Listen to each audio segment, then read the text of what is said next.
জিজ্ঞাসা করলেন ওমাল ইসলাম ইয়া রাসূলুল্লাহ, যে আল্লাহ রাসূল ইসলাম কি? আল্লাহ রাসূল সাল্লাল্লাহু আলাইহি ওয়াসাল্লাম কয়েকটা জিনিসের কথা বলেছিলেন। সেটা হলো ঈমান বিল্লাহ, সালাত, নামাজ, রোজা, যাকাত, হজ। এগুলো হলো ইসলামের মৌলিক খুঁটিসমূহের একটা তাঁবু যদি আমরা দাঁড় করাই, সেই তাঁবুর মধ্যে চারদিকে চারটা খুঁটি, মাঝখানে একটা খুঁটি। মাঝখানে যে একটা খুঁটি, খুঁটিটার নাম হলো ঈমান। ওটার উপর ভর করে বাকি চার খুঁটিগুলো দাঁড়ায় আছে, মূলে ওইটা ঈমান। তো ওই খুঁটিটার দামও যেমন, চারপাশে যে চারটা খুঁটি, এগুলোর দামও কোনো অংশে কম না। একটা খুঁটি যদি ভেঙে যায় বা পড়ে যায়, তাহলে তাঁবুটা তার আসল অবস্থায় থাকবে না, তার মূল অবস্থায় থাকবে না। যে কোনো একটা দিক ভেঙে যাবে, পড়ে যাবে, নষ্ট হয়ে যাবে। ঠিক তদ্রূপ ইসলামের যে পাঁচটা খুঁটি, এই পাঁচটা খুঁটিকেই ঠিক রাখা, অবিকৃত অবস্থায় রাখা, আল্লাহ এবং আল্লাহ রাসূল সাল্লাল্লাহু আলাইহি ওয়াসাল্লাম যেভাবে করতে বলেছেন সেভাবে করা, যেভাবে আদায় করতে বলেছেন সেভাবে আদায় করা, এটা খুব গুরুত্বপূর্ণ বিষয়।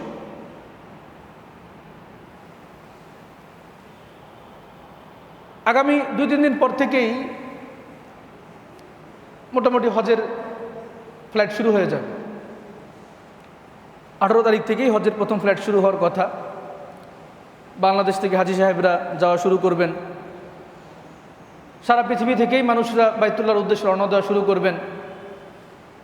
এটা খুব আবেগঘন একটা সময়। কাদের জন্য আবেগঘন? যারা বাইতুল্লাহকে মহব্বত করে, যাদের মধ্যে বাইতুল্লাহর প্রতি ভালোবাসা আছে, বাইতুল্লাহর প্রতি প্রেম আছে, যাদের মন চায় বাইতুল্লাহতে যেতে, তাদের জন্য এই সময়টা খুব আবেগের,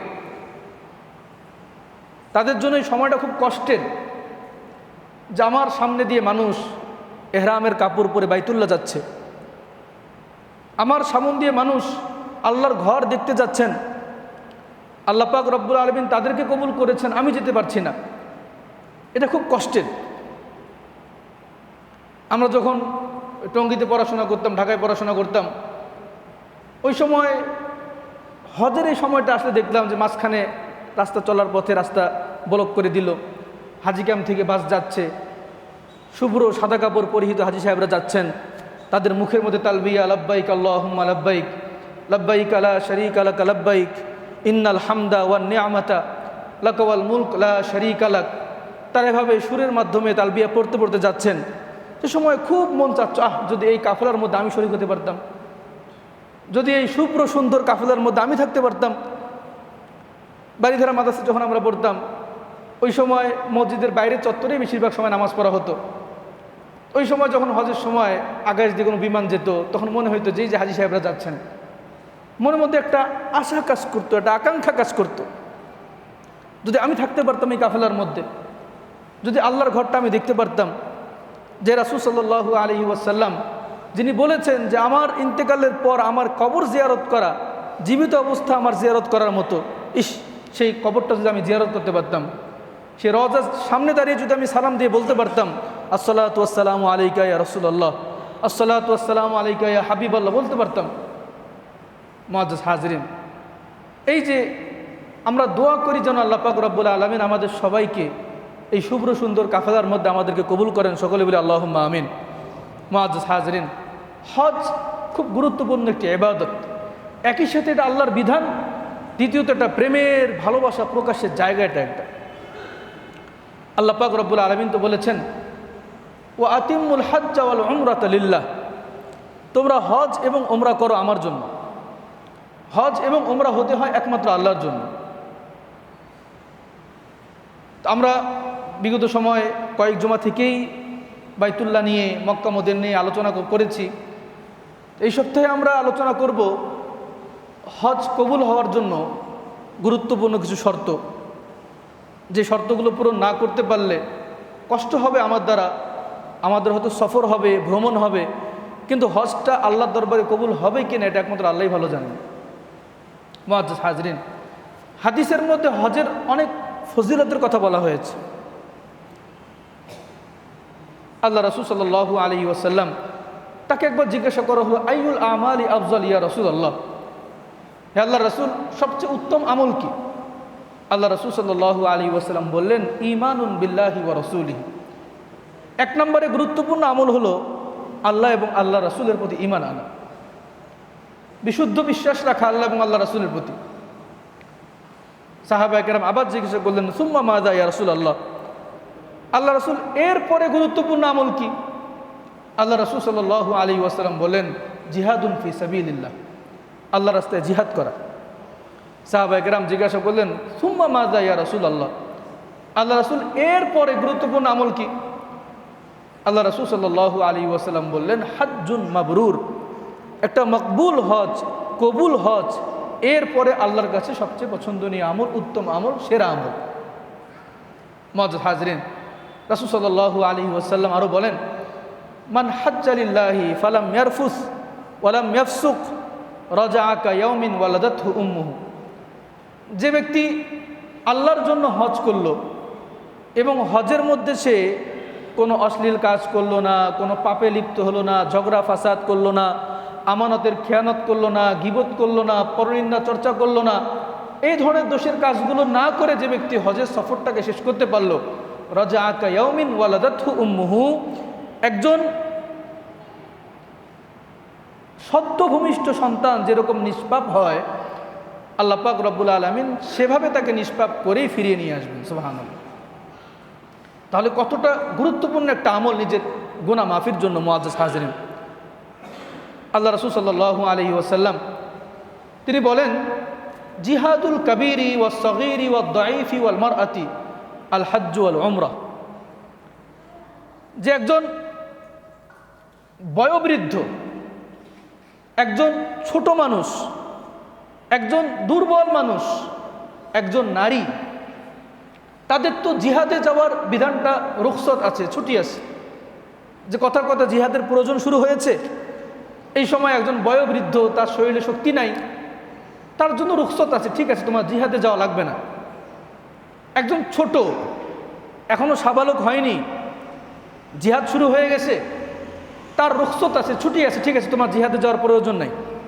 জিহাদে যাবে যারা শক্তি সামর্থ্যবান পুরুষ যুবক, তারা জিহাদে যাবে। একজন দুর্বল যুবক মানুষ কিন্তু অসুস্থ হয়ে গেছে, কোনোভাবেই সে সুস্থ হচ্ছে না, তার ছুটি আছে, ঠিক আছে তোমার জিহাদে যাওয়ার প্রয়োজন নাই। একজন নারী, তারই সুযোগ আছে, তার ছুটি আছে, যে তার জিহাদে যাওয়ার প্রয়োজন নাই, কিন্তু জিহাদে না গেল, জিহাদে যাওয়ার সওয়াব তার লাগবে না। তার আমল নামায় যদি জিহাদে যাওয়ার সওয়াব না থাকে, কেমন দেখা গেল না বিষয়টা?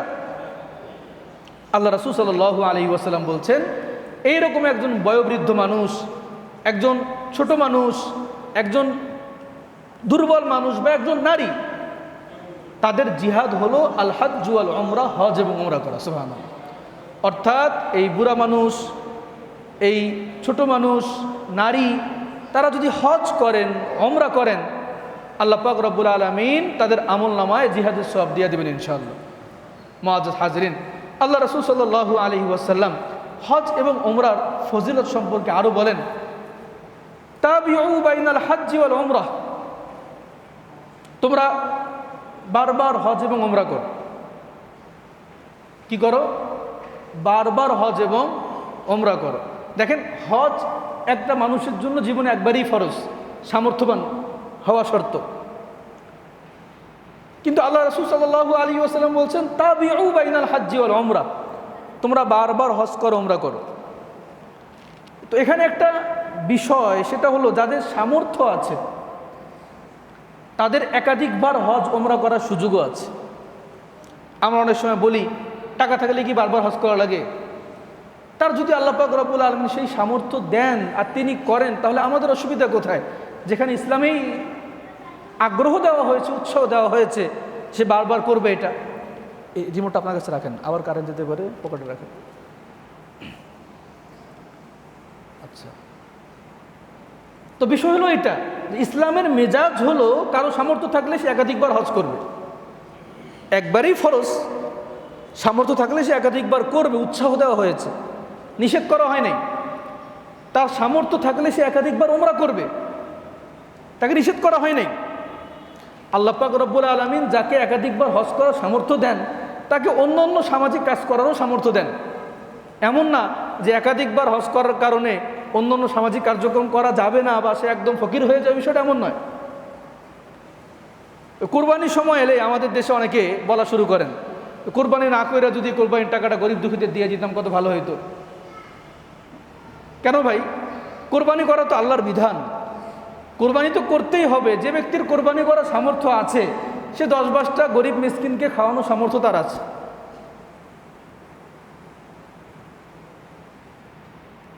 তো আল্লাহ রাসূল সাল্লাল্লাহু আলাইহি ওয়াসাল্লাম বলেন, তাবিউ বাইনাল হজ্জি ওয়াল উমরা, তোমরা বারবার হজ করো, বারবার উমরা করো।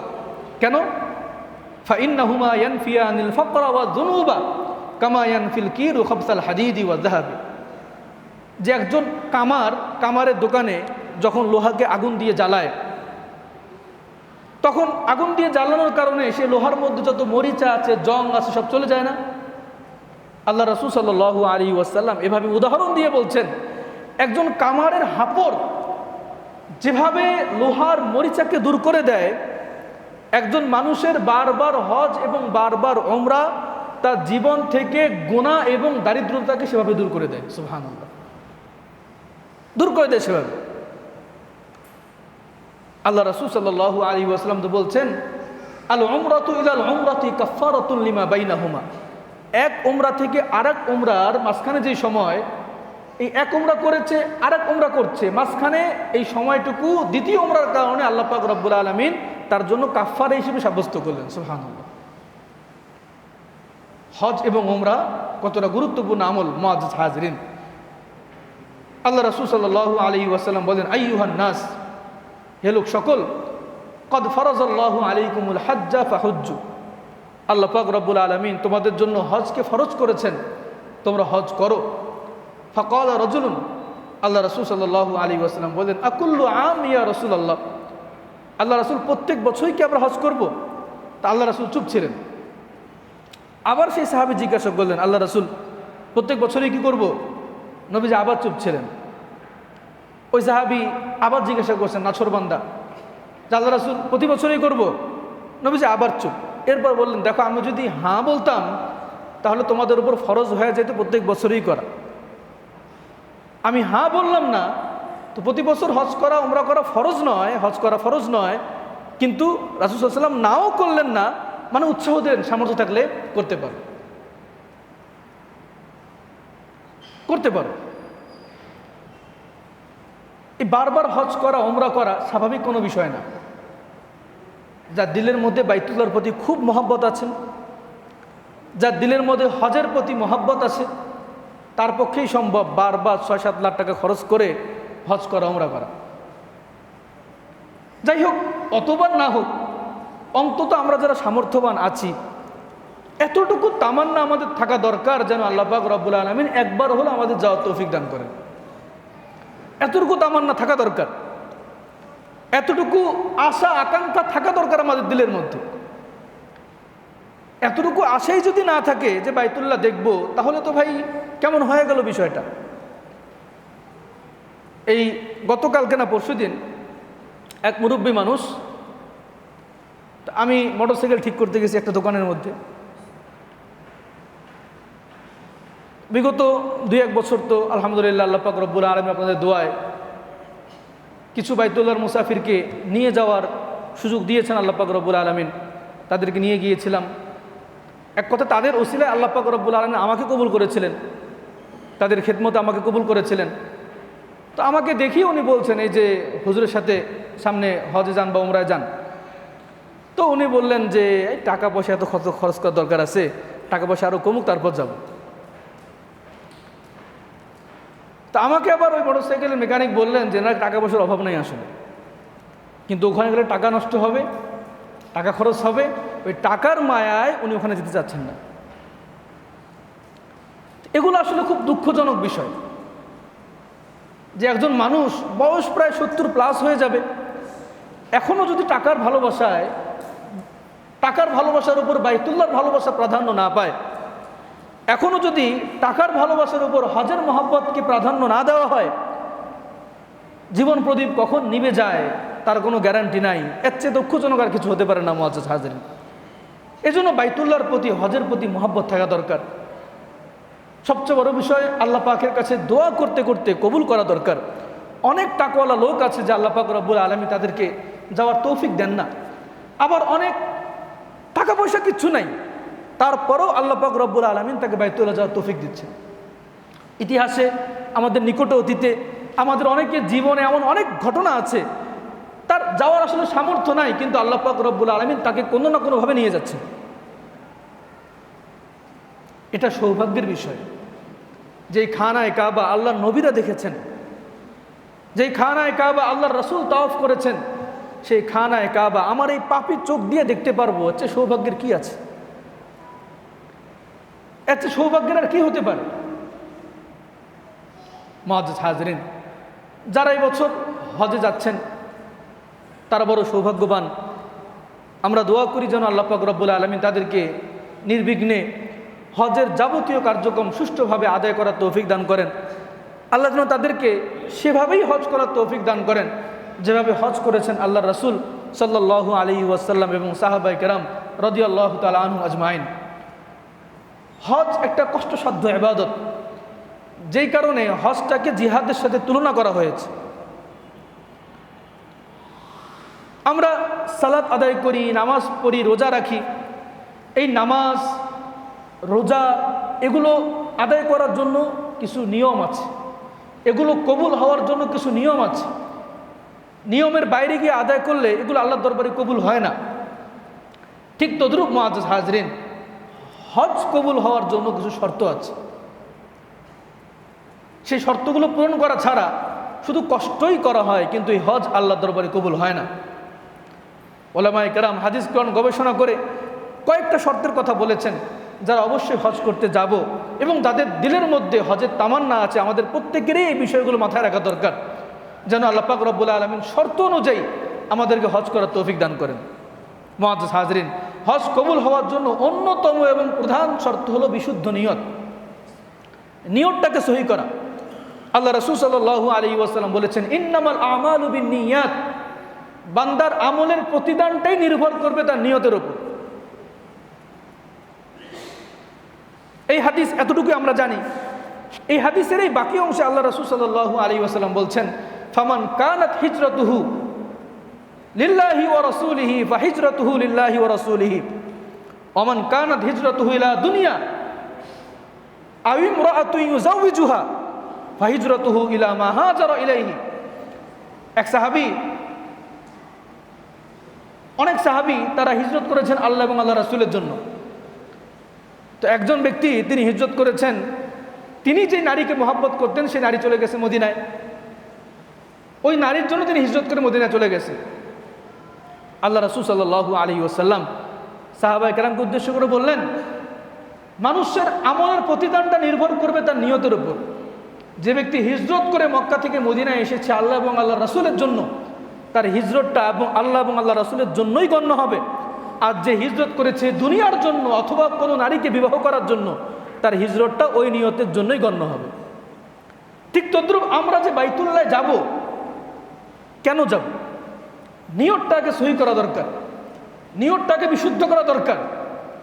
আমার নিয়ত যদি হয় যে আল্লাহ পাক রব্বুল আলামিন আমাকে এই পরিমাণ সম্পদ দিয়েছেন, যেই পরিমাণ সম্পদ হলে আমার জন্য বাইতুল্লাহর হজ করা ফরজ, আমার জন্য বাইতুল্লাহ যাওয়া ফরজ, আমি আল্লাহ পাক রব্বুল আলামিনের বিধান পালন করার জন্য, আমি আল্লাহ পাক রব্বুল আলামিনের সন্তুষ্ট অর্জন করার জন্য, আমি জান্নাত কামাই করার জন্য, আমি জাহান্নাম থেকে বেঁচে থাকার জন্য বাইতুল্লাহ যাচ্ছি, হজ করছি, ইনশাল্লাহ আমার এই হজ কবুল হবে। আর যদি আমার নিয়ত হয় আমাকে এত সম্পদ দিয়েছেন, মানুষ রীতিমতো আমাকে ঠেলে, ভাই হজে যান, হজে যান, না গেলে কি বলবে না বলবে, মরার পর মানুষ বলবে আরে এত টাকা তারপরে হজ করলি না, অথবা আমি চেয়ারম্যান পদে দাঁড়াবো, আমি মেয়র পদে দাঁড়াবো, একটা হজ না করলে আমার ক্যান্ডিডেট তার নামের শুরুতে আলহাজ আছে, আমার নামের শুরুতে আলহাজ হলো না, মানুষ কি বলে, নামটা একটু বড় না হলে খারাপ লাগে না, এই জন্য হজ করছি। আল্লাহ রাসূল সাল্লাল্লাহু আলাইহি ওয়াসাল্লাম বলেন, তার হজটা ওই জন্যই হবে, আল্লাহর দরবারে আর হজ মাবরুর মকবুল হজ হিসেবে কবুল হবে না। এর জন্য প্রথমে কি করা দরকার? নিয়তটা বিশুদ্ধ করা দরকার। হজ করবো একমাত্র আল্লাহর জন্য, নামের শুরুতে আলহাজ লাগানোর জন্য। হ্যাঁ, কেউ যদি মহাব্বত করে বলে না যায় কিছু হয়ে যাবে না, কিন্তু আমারই যদি ইচ্ছা থাকে এইটা যে মানুষ আমার নামের শুরুতে আলহাজ লাগাবে, তাহলে তো আমার নিয়তের মধ্যে গরমিল হয়ে গেল। আমি দু একটা মাদ্রাসার সাথে জড়িত আছি। অনেক সময় মাদ্রাসার ওই বিভিন্ন কালেকশনের জন্য মানুষকে চিঠি দেওয়া লাগে বা বিভিন্ন কারণে চিঠি দেওয়া লাগে। তো একবার এক হাজী সাহেবের কাছে গেছি, আমি জানি না উনি হজ করছেন, হজ ইচ্ছা আছে, তো আমি জানি না ওই ব্যক্তি হজ করেছেন। তা আমি স্বাভাবিকভাবে জনাব মোহাম্মদ অমুক অমুক লিখলাম। তো চিঠি দেওয়ার পর ওনার মুখটা কালা হয়ে গেল। হুজুর আলহাজ লিখলেন না যে, লিখলেন না যে, আলহাজ লিখলেন না যে। তো ঠিক আছে, সরি বলে আমি আবার আলহাজ লিখে দিলাম। তো বিষয় আসলে ওইটা না, বিষয় এইটাই যে আলহাজ লিখলাম না, জন্য কষ্ট পেলেন, এর দ্বারা নিয়তের বিষয়টা কেমন হয়ে গেল না? হ্যাঁ, এই জন্য নিয়তটা শুদ্ধ করা দরকার। এক নম্বর শর্ত, যারা আমরা হজে যাব, যেতে চাচ্ছি, যাদেরকে আল্লাহ পাক রব্বুল আলামিন তৌফিক দিবেন, এক নম্বর বিষয় আমার নিয়তকে শুদ্ধ করতে হবে। লোক দেখানোর জন্য নয়, কাউকে দেখানোর জন্য নয়, কোনো ডিগ্রি কোনো পদবি অর্জন করার জন্য নয়, বরং একমাত্র আমার হজ হবে লিল্লাহি ওয়া রাসূলিহি, আল্লাহ এবং আল্লাহর রাসূলের জন্য। দুই নম্বর শর্ত যেটা, আমার সম্পদটা বিশুদ্ধ হতে হবে। আমি যেই অর্থে বাইতুল্লাহ সফরে যাচ্ছি, যেই অর্থে আমি হজে যাচ্ছি, যেই হজে আমি ওমরায় যাচ্ছি, যেই সম্পদে আমি ওমরায় যাচ্ছি, আমাদের উচিত সেই সম্পদটা যেন হালাল হয়। আমি সারা জীবন সুদ খেয়েছি, সেই সুদের টাকা দিয়ে হজ করে আসছি, আল্লাহর কাছে দোয়া করছি যে আল্লাহ আমাকে মাফ করে দাও, তাহলে মাফ যে কতটা হবে ওই ব্যক্তির আল্লাহ খুব ভালো করেই জানেন। এজন্য সম্পদটা বিশুদ্ধ হওয়া দরকার, হালাল সম্পদ দিয়ে আমাদের হজ করা দরকার। তিন নম্বর যে শর্ত, সেটা হলো বিশুদ্ধ মুআমালা, বিশুদ্ধ লেনদেন।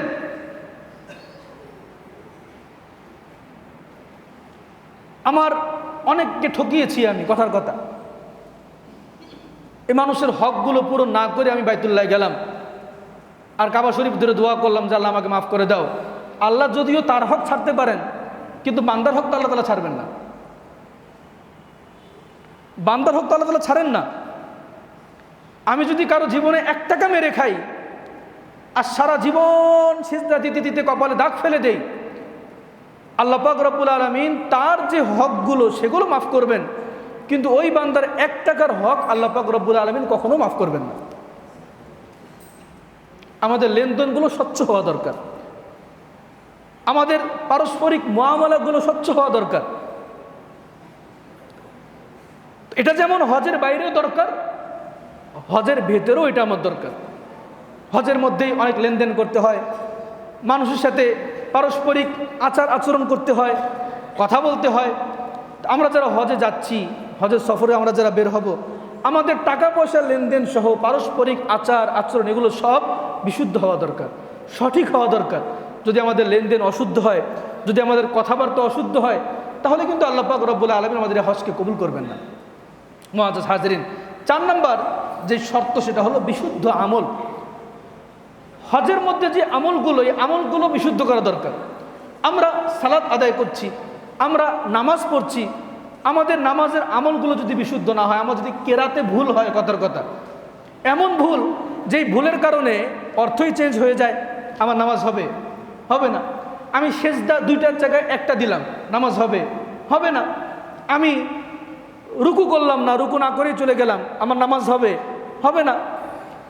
আমলটা বিশুদ্ধ হওয়া দরকার। আমি নামাজের আগে পবিত্রতা অর্জন করেছি, নামাজের আগের শর্ত। আমি নামাজের আগে পরিশুদ্ধ পবিত্র কাপড় পরে এসেছি, নামাজের আগের শর্ত। কিন্তু নামাজটা আমি ঠিকমতো আদায় করলাম না, সেজদা একটা কম দিলাম, আমার নামাজ তো হবে না। কেরাতে মারাত্মক পর্যায়ে ভুল করলাম, আমার নামাজ তো আদায় হবে না। ঠিক তো দ্রুপ বিশুদ্ধ নিয়ত ঠিক করলাম, আমার সম্পদ হালাল হলো, আমি বাইরের যাবতীয় শর্ত পূরণ করে এলাম, এরপরে আমার হজের যে আমলগুলো, সে আমলগুলো বিশুদ্ধ হলো না, তাহলে তো হজ আল্লাহর দরবারে কবুল হয়েছে বলে আশা করা যায় না।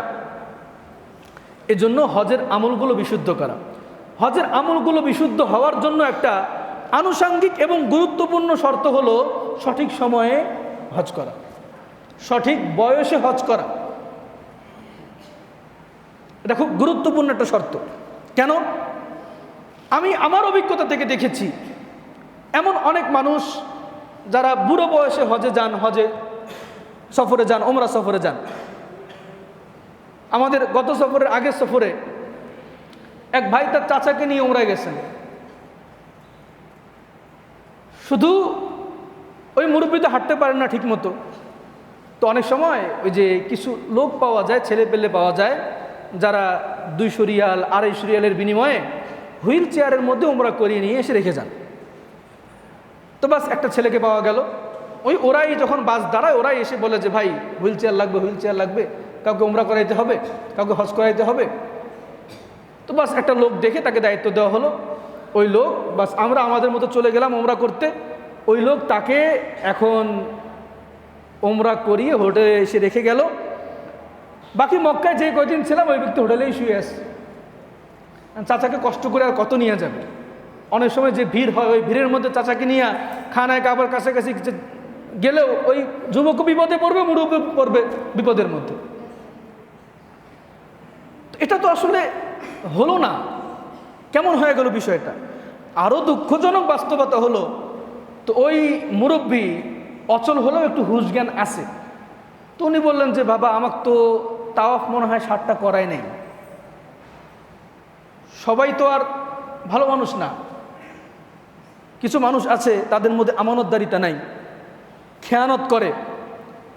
একটা কাস্টমার যত দ্রুত বিদায় করতে পারে তত তার জন্য লাভ, আর একটা কাস্টমার ধরতে পারবে। 7 তাওয়াফের জায়গায় যদি 3টা দিয়া 7 বার সাই করার পরিবর্তে যদি 3 বার সাই করা হোটেলে নিয়ে আসা যায় তাহলে তার সুবিধা না, আর একটা কাস্টমার পেতে তার সহজ হলো। এরকম কিছু ভালো মন্দ 1 নম্বর 2 নম্বর লোক আছে দুনিয়ার মধ্যে। মসজিদে এসেও মানুষ চুরি করে, করে না? করে। আসল মানুষ তো চুরি করে না, চোর আসলে মুসল্লি সেজে আসে। ঠিক তদ্রুপ ওখানেও কিছু লোক থাকে এরকম। তো সর্বোপরি সঠিক বয়সে হজ করতে পারা, সঠিক বয়সে ওমরা করতে পারা খুব গুরুত্বপূর্ণ, তার আমলটা বিশুদ্ধ হওয়ার জন্য। এর জন্য যাদের উপর হজ ফরজ হয়েছে, যাদের উপর সামর্থ্যবান ব্যক্তি আপনারা যারা, আপনারা এখনই হজ করেন, আপনারা এখনই ওমরা করেন।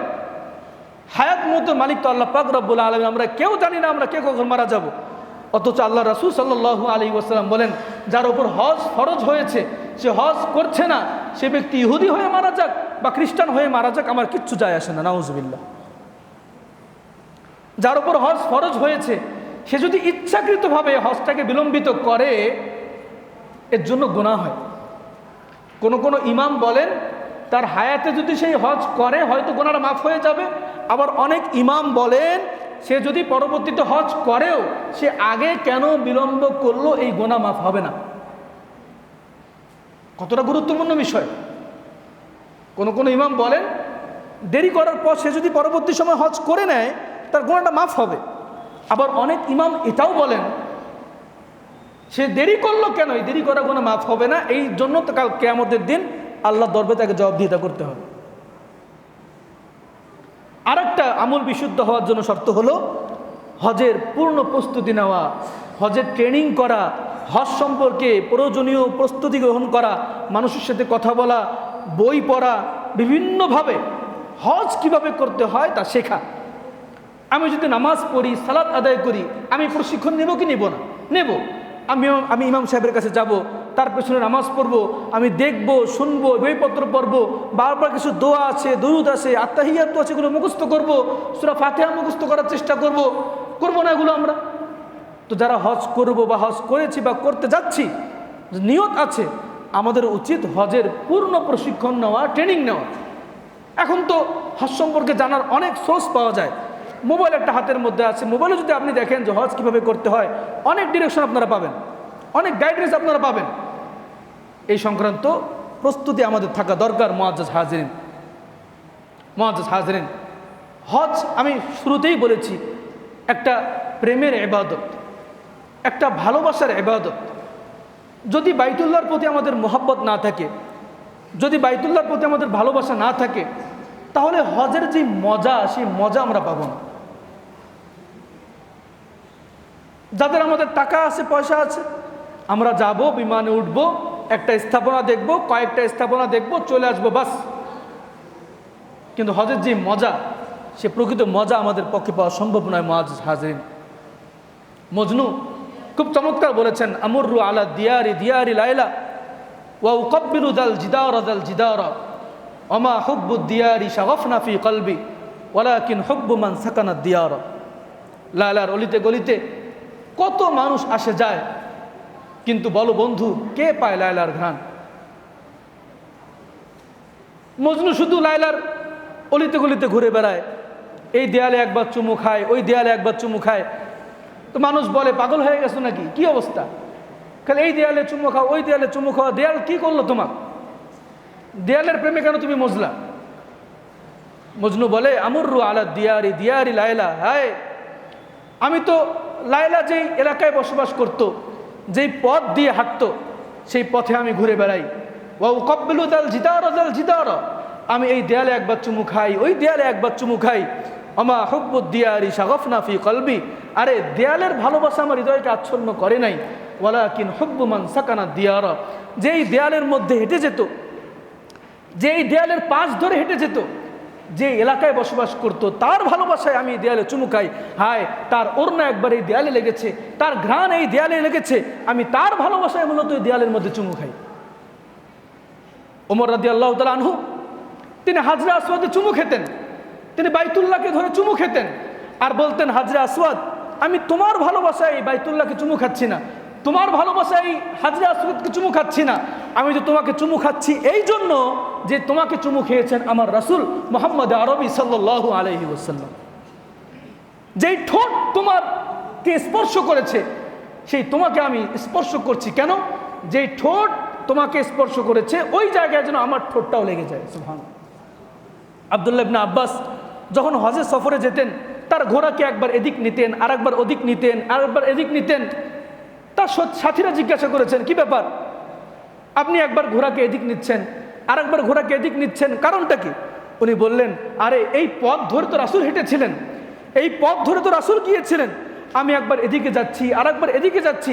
আমার বড় তামান্না, রাসূলের ঘোড়া যেই স্থানে পড়েছিল, আমার পাটা, আমার ঘোড়াটা যদি সেই পায়ে জায়গায় একবার পড়তো।